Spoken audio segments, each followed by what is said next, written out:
Toothpaste ও soybean তেলের পর এবার দুধেও মিলল মাইক্রোপ্লাস্টিক। বাজারে বিভিন্ন পণ্যে মাইক্রোপ্লাস্টিকের উপস্থিতি জনমনে এখন নতুন আতঙ্কের নাম। যশোর বিজ্ঞান ও প্রযুক্তি বিশ্ববিদ্যালয়ের পুষ্টি ও খাদ্য প্রযুক্তি বিভাগের একদল গবেষকের সাম্প্রতিক গবেষণায় বাংলাদেশের বাজারে পাওয়া সব ধরনের দুধ ও দুগ্ধজাত পণ্যে মাইক্রোপ্লাস্টিক বা অতি ক্ষুদ্র প্লাস্টিক কণার উপস্থিতি শনাক্ত হয়েছে।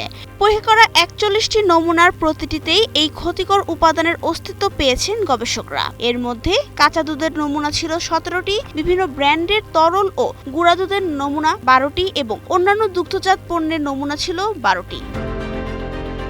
গবেষকরা বলছেন, প্রাপ্তবয়স্কদের তুলনায় শিশুদের মাইক্রোপ্লাস্টিক গ্রহণের হার বেশি। গবেষণায় প্রতি ১০০ মিলিলিটার ব্র্যান্ডের দুধে ১৫.৬টি মাইক্রোপ্লাস্টিক কণা পাওয়া গেছে। কাঁচা দুধে প্রতি ১০০ মিলিলিটারে গড়ে ৯৩.৩৯টি এবং দুগ্ধজাত পণ্যে ১৭.৮০টি কণা শনাক্ত করা হয়েছে। গবেষকদের ধারণা, দুধ সংগ্রহ, কারখানায় পরিবহন, প্রক্রিয়াজাতকরণ, সংরক্ষণ ও প্যাকেটজাত করার বিভিন্ন ধাপে প্লাস্টিকের সংস্পর্শে আসার কারণে ব্র্যান্ডের দুধে কণার সংখ্যা বেড়ে থাকতে পারে।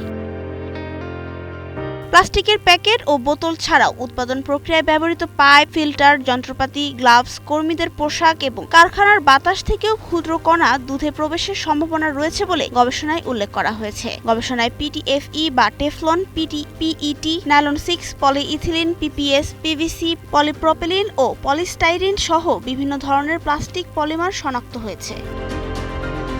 গবেষণার প্রধান গবেষক ছিলেন সানাউল্লাহ মজুমদার। গবেষকদের দাবি, বাংলাদেশের দুধ ও দুগ্ধজাত পণ্যে মাইক্রোপ্লাস্টিক দূষণ, খাদ্যের মাধ্যমে মানুষের শরীরে এর প্রবেশের সম্ভাবনা এবং পলিমার ভিত্তিক ঝুঁকি নিয়ে এটি দেশের প্রথম বিস্তৃত গবেষণা। নাবিলা রহিম, সময়ের আলো।